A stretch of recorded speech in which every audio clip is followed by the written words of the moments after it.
2020 has been an epic year, unfortunately, not in a good way for many people. The pandemic has certainly halted, slowed many projects, and it's had some more serious repercussions in many people's lives, millions of people's lives around the world.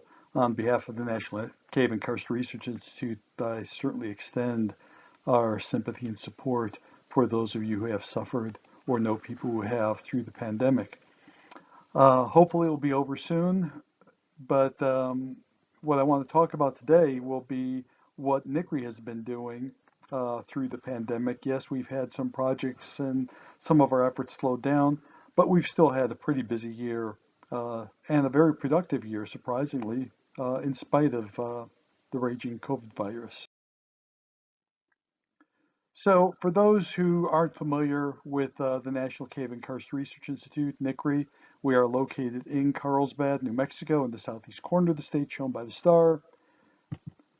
And we were created by an act of Congress in 1998 to essentially conduct, support, facilitate, promote cave and karst research, education, archiving of data, management, and collaborations which support all of these above goals. We were created in partnership with the state of New Mexico and administered through New Mexico Tech. So NCKRI is a part of New Mexico Tech, and in partnership with the city of Carlsbad. And our federal support and coordination is through the National Park Service. One of the things we've done this year was to rebrand ourselves, to create a new look for the Institute. The logo that you see in the bottom left corner of the screen has served us well for the past 12 years, but it was time to update it. And so here's the launch of our new logo. Just updating again, what we had before. The stalactites are a bit more stylized, or less stylized, I should say, but more distinct. We actually had some people, especially some kids, who would think that they were teeth in our own logo, in our old logo. Uh, the C-style cave element, we've of course retained that and combined that with the water element, trying not to show water moving in or out of a cave because it happens in both ways. Um, and we've shortened the length of the logo. That was, for many formatting purposes, that was just really difficult to include the logo in some aspects. And so we converted from 2 lines to 3, which works well because many people, especially outside the caver audience, they just call us Cave Karst. And so by highlighting cave and karst, it allows us to shorten the logo, make it more flexible in its use, and focus on the main issues, the main topics that we work on. As part of our new look, we're also completely redoing and upgrading our website.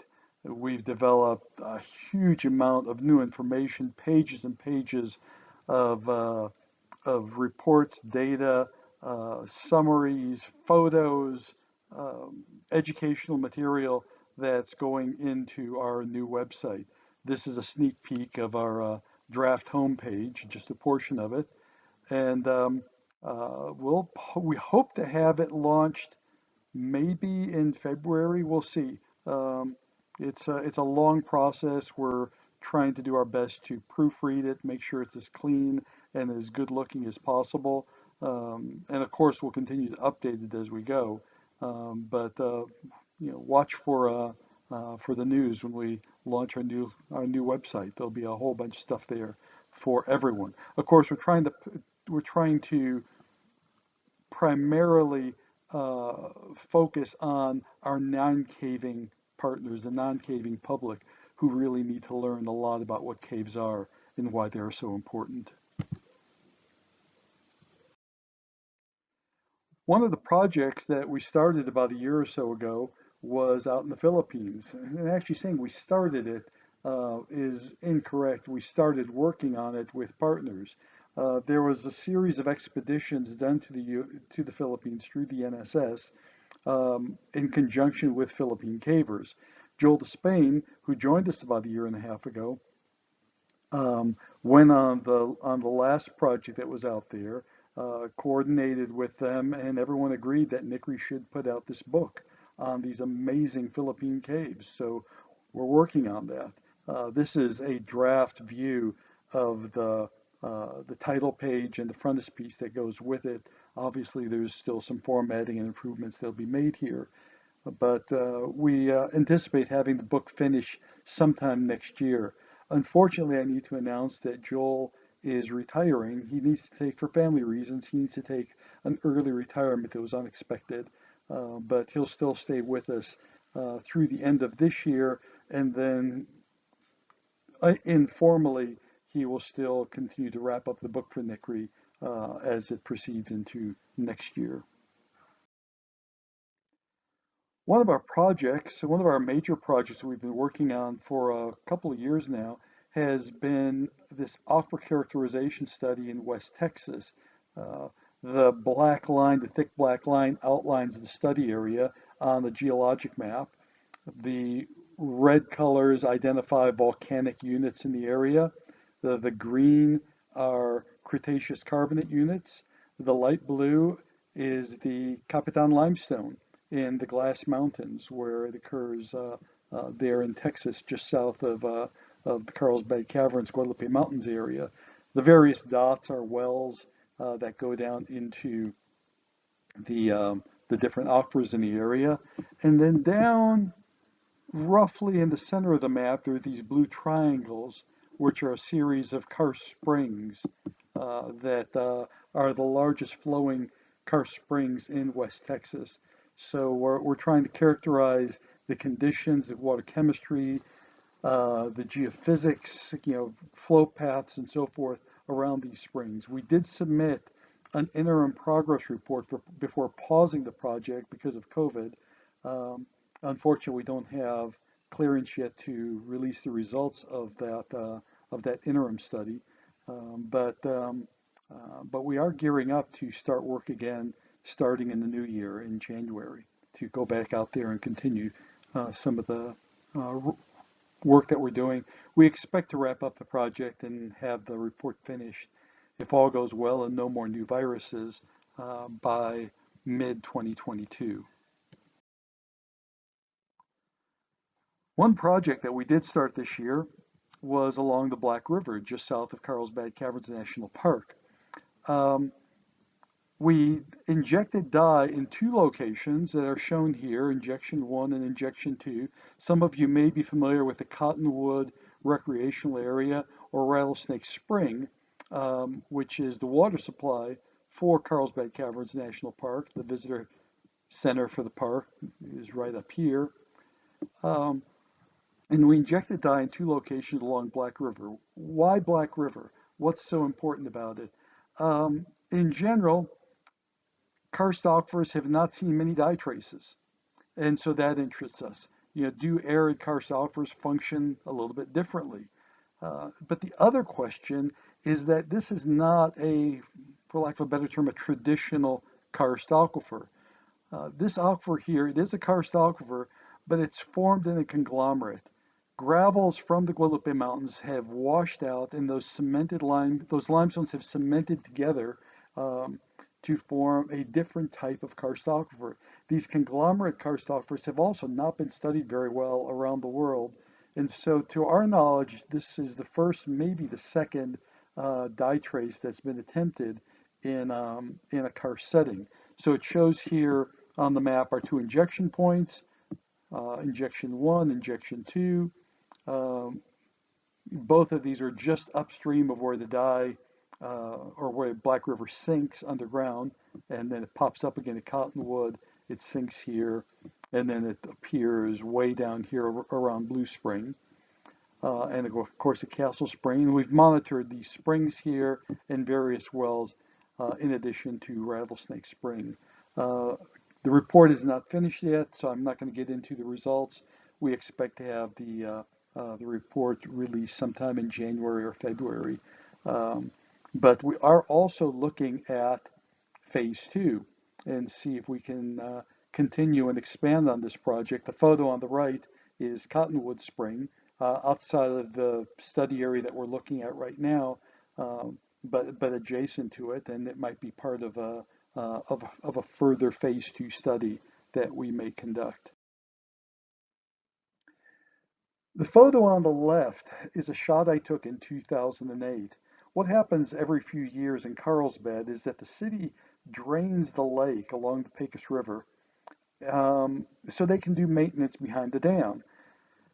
Most people in Carlsbad, when they think of the Carlsbad Spring, the reason that Carlsbad is where it's located, they think of this tiny spring along the south side, the south bank of the river, along a city park. But in fact, that isn't the main Carlsbad Spring. When they lowered the water levels, Lewis Land and I, and you can see Lewis in the photo, we walked up and down and identified a number of springs, and the most significant one was about 100 meters, 200 meters downstream on the opposite bank. And as you can see by the cut here, based on normal impounded floodwaters, behind the dam, that this spring is usually inundated. And it rises out of two conduits, and there's looking straight down on one of them. This one might be humanly passable if not for it being completely flooded. But anyway, what we did this year was we continued the project we started a few years ago. Michael Jones has gone out and put traps for groundwater fauna at these springs to see if anything's getting flushed out of the aquifer. At this point, what he's done is he's preserved all the material, but we haven't had a chance to sort it and to send it off to specialists for identification. So whether we have something new, interesting or not, I don't know. But we'll be sending that off in the new year and hopefully have some results this time next year. Now, this time last year during Winter Tech, I spoke about the drop zone. This is a project that we're constructing in our courtyard. The photo on the left is one I showed last year, and it's a mock-up of this drop zone exhibit. It's an outside exhibit that we're doing in our courtyard, essentially an opportunity to teach people caving techniques, climbing, rappelling. Many times I've seen people standing at our entrance and see our name and get intimidated by our name, National Cave and Karst Research Institute. They'd wonder if it was even safe or appropriate for them to come inside. And so the drop zone gives us a little bit of a friendlier face and an opportunity to engage with the public. The photo on the right I took just a couple of days before Thanksgiving. Actually, I shouldn't say I took it. Diane Juke took it. Diane is the one who's leading the project. And through $250,000 grant from the city of Carlsbad, as well as support from other partners, we're now constructing this exhibit. So on the outside of the wall where you see the scissor lift with someone there will be a photo, a large photo as shown in the mock-up. On the back side will be a climbing wall. And then coming off the beams, you can see a little bridge. Maybe it's a little bit clearer in the mock-up where there's a little model of a person standing there, and where people would be given the opportunities to rappel, climb, learn various techniques. We'll also have other exhibits that are constructed. They're sitting inside the building right now, just delivered to us about a week ago, that will teach people about the physics in some ways of cave and karst research and exploration. So it's not just for fun, but it's to teach people about caves in a fun way. Unfortunately, while we hope to open this to the public this coming summer, because of COVID, we probably won't open it until the spring or summer of 2022. As for our student program, Dan Jones, who's in the photo on the upper left here, with a couple of his students, Zoe Havlina and Mackenzie Best, Dan's running an excellent program for us, and working with several students at New Mexico Tech on Cave and Karst project. So some of the projects that Zoe and Mackenzie are working on as a highlight involve Lehman Caves in Nevada at Great Basin National Park, and Frasassi Cave in Italy, a spectacular cave in the Apennine Range in Italy. And they're looking at microbial studies, microbial work in the caves, but also geomicrobiology to better understand how these deep sulfidic hypogene systems are formed. Now, some of you might recall and might be interested in some of the lab work that NCKRI is doing. Um, and that's been slowed down because the project that some of you are thinking about is this, the study of dyes and their effect on microbes in Fort Stanton Cave. But because of COVID, the lab at New Mexico Tech, all labs, not just the NCKRI lab up at Tech, but all labs at New Mexico Tech have largely been closed this year. They've opened a little bit. One of our students is shown here during one of the brief openings of our lab, but mostly it's been closed. So our lab projects have not seen that much excuse me, progress. Um, because of the virus. So we hope to see more progress soon as the virus is resolved. Meanwhile, through our academic program that Dan runs, we have been giving grants to support research. These are the combined, these are the largest amounts in terms of grants that have been given by any organization to support cave and karst research that I'm aware of. Um, the first group is our seed grants. And what these seed grants are, they're to support a new field, a new type of study of into karst research. We've had some tough competition, but we selected two external seed grants, meaning the money goes outside of NCKRI, New Mexico Tech. One of which went to Dr. Elizabeth Hassenmuller, looking at microplastics as they're transported uh, and how they get into karst aquifers. And then the other one went to Dr. Dylan Ward and his student Rachel Bosch at the University of Ohio in Cincinnati, looking at stream capture and how it affected development of the sinkhole plain in the Mammoth Cave region of Kentucky. Now, the internal seed grants are open to NCKRI employees or other employees at New Mexico Tech. And so two grants were issued during this past year. One to Dr. Tom Kieft, microbiologist at New Mexico Tech in the biology department, looking at virus communities in the pools of Carlsbad Cavern. Now, virus this year is not a good word with COVID, but not all viruses are deadly pandemic-causing life forms, but they are a different type of life form that has not seen much study in karst uh, settings in caves, and so this is new cutting-edge work. Additionally, Dr. Talon Newton and our illustrious Southwestern Region President Scott Christensen, both of whom work for the Bureau of Geology at New Mexico Tech. They also received an internal seed grant looking at local water balances in Snowy River and in Fort Stanton Cave. In addition to the seed grants, we also gave grants in the form of scholarships. Uh, Two forms that we did that for this past year. The first are fellowships for graduate students. Heidi Aronson received a fellowship for her work on Frasassi Caves in Italy.